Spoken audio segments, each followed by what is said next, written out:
आज के डिजिटल युग में इंटरनेट का महत्व लगातार बढ़ रहा है। दुनिया के हर कोने को इंटरनेट से जोड़ने की होड़ में एलन मस्क की कंपनी स्पेसएक्स की सैटेलाइट इंटरनेट सेवा स्टारलिंक ने नई क्रांति की शुरुआत की है।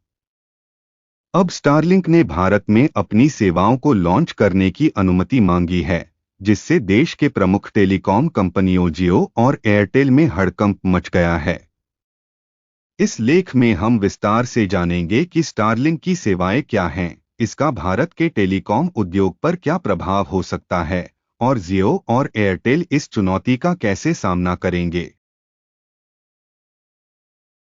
स्टारलिंक स्पेसएक्स की एक सैटेलाइट आधारित इंटरनेट सेवा है, जिसका उद्देश्य दूरस्थ और कठिनाई से पहुंचने वाले क्षेत्रों में हाई स्पीड ब्रॉडबैंड इंटरनेट सेवा प्रदान करना है। पारंपरिक इंटरनेट सेवाएं ज्यादातर फाइबर ऑप्टिक्स और केबल्स पर निर्भर करती हैं, जबकि स्टारलिंक उपग्रहों के माध्यम से इंटरनेट प्रदान करता है।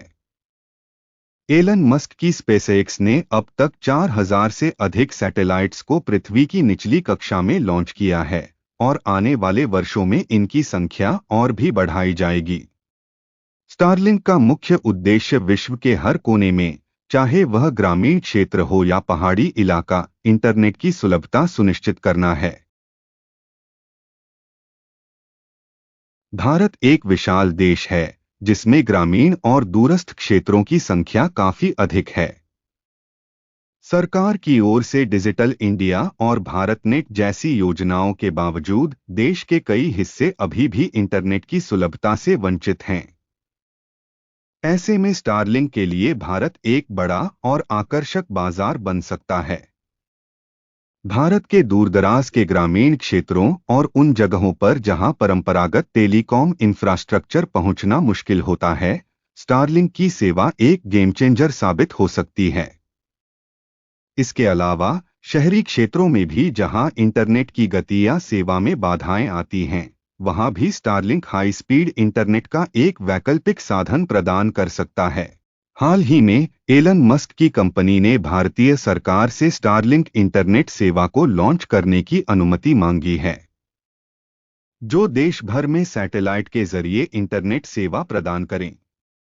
हालांकि भारत में टेलीकॉम सेवाओं को संचालित करने के लिए सरकार से विशेष लाइसेंस की आवश्यकता होती है। इसके लिए स्टारलिंक को भारत के telecom regulatory authority of India और डिपार्टमेंट ऑफ टेलीकम्युनिकेशन से अनुमति प्राप्त करनी होगी। एलन मस्क की कंपनी ने पहले ही भारतीय बाजार में रुचि दिखाते हुए कहा है कि वे भारत के दूरस्थ और ग्रामीण क्षेत्रों को इंटरनेट से जोड़ने के लिए प्रतिबद्ध हैं। कंपनी का मानना है कि उनकी सैटेलाइट सेवा इन क्षेत्रों में एक बड़ा बदलाव ला सकती है, जहां मौजूदा टेलीकॉम कंपनियां पर्याप्त सेवाएं प्रदान करने में सक्षम नहीं हैं।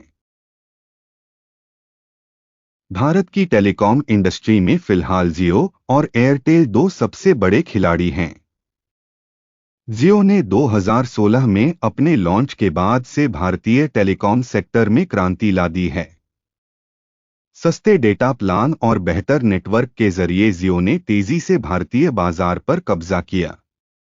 वहीं एयरटेल भी प्रीमियम सेवाएं और हाई स्पीड इंटरनेट प्रदान कर एक मजबूत स्थिति बनाए हुए है। स्टारलिंक के भारत में आने से इन दोनों कंपनियों के लिए चुनौतियां बढ़ सकती हैं। हालांकि स्टारलिंक की सेवाएं पारंपरिक टेलीकॉम कंपनियों से अलग हैं, लेकिन इंटरनेट सेवा के क्षेत्र में प्रतिस्पर्धा निश्चित रूप से बढ़ेगी।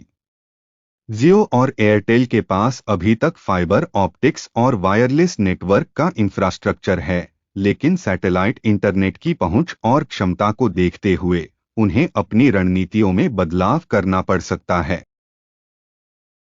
स्टारलिंक की सबसे बड़ी खासियत इसकी सैटेलाइट आधारित सेवा है, जो दुनिया के किसी भी कोने में हाई स्पीड इंटरनेट प्रदान करने में सक्षम है। पारंपरिक ब्रॉडबैंड सेवाओं की तुलना में स्टारलिंक 100 से 150 Mbps तक की स्पीड प्रदान कर सकता है और भविष्य में इसे 1 Gbps तक बढ़ाने की योजना है। जहां मौजूदा टेलीकॉम कंपनियों की सेवाएं नहीं पहुंच पाती हैं, वहां स्टारलिंक के माध्यम से आसानी से इंटरनेट सेवा उपलब्ध कराई जा सकती है। स्टारलिंक की तकनीक अन्य सैटेलाइट इंटरनेट सेवाओं की तुलना में कम विलंबता लेटेंसी प्रदान करती है, जिससे इंटरनेट का अनुभव काफी बेहतर होता है। पर्वतीय क्षेत्रों, जंगलों और समुद्री इलाकों जैसी कठिनाई भरी जगहों पर भी स्टारलिंक सेवा प्रदान कर सकता है, जो पारंपरिक नेटवर्क के लिए चुनौतीपूर्ण है। हालांकि स्टारलिंक के फायदे कई हैं, लेकिन इसकी कुछ सीमाएं और चुनौतियां भी हैं।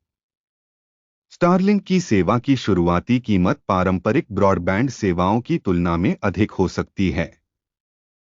इसके उपकरणों जैसे सैटेलाइट डिश और मॉडेम की लागत भी अधिक होती है। भारतीय बाजार में जहां सस्ती इंटरनेट सेवाओं की मांग अधिक है, वहां यह एक बाधा हो सकती है। सैटेलाइट आधारित सेवाएं मौसम की स्थिति पर निर्भर करती हैं। खराब मौसम जैसे बारिश या तूफान के दौरान इंटरनेट सेवा बाधित हो सकती है। भारत जैसे देश में टेलीकॉम क्षेत्र में काम करने के लिए कई नियामक और कानूनी प्रक्रियाओं का पालन करना पड़ता है। स्टारलिंक के आगमन से जियो और एयरटेल को अपनी सेवाओं में सुधार और नवाचार की आवश्यकता होगी।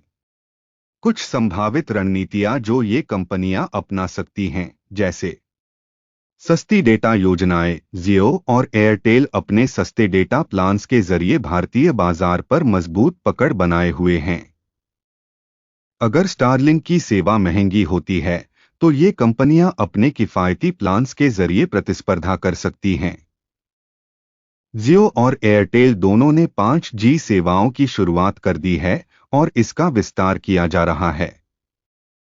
5G की तेज गति और कम विलंबता के चलते ये कंपनियां सैटेलाइट इंटरनेट को चुनौती दे सकती हैं, खासकर शहरी और घनी आबादी वाले क्षेत्रों में।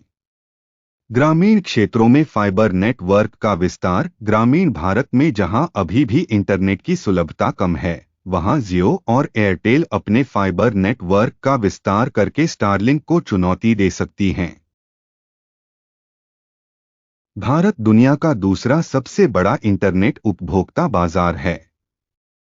यहाँ की बड़ी आबादी और तेजी से बढ़ती इंटरनेट की मांग इसे टेलीकॉम कंपनियों के लिए एक आकर्षक बाजार बनाती है। ग्रामीण और शहरी विभाजन के बावजूद इंटरनेट सेवाओं की मांग में निरंतर वृद्धि हो रही है। स्टारलिंक का भारत में आना इस बाजार में एक नई प्रतिस्पर्धा को जन्म दे सकता है। हालांकि यह सेवा भारत के सभी उपभोक्ताओं के लिए सुलभ नहीं हो सकती, खासकर उन लोगों के लिए जिनके लिए इंटरनेट की लागत एक महत्वपूर्ण कारक है।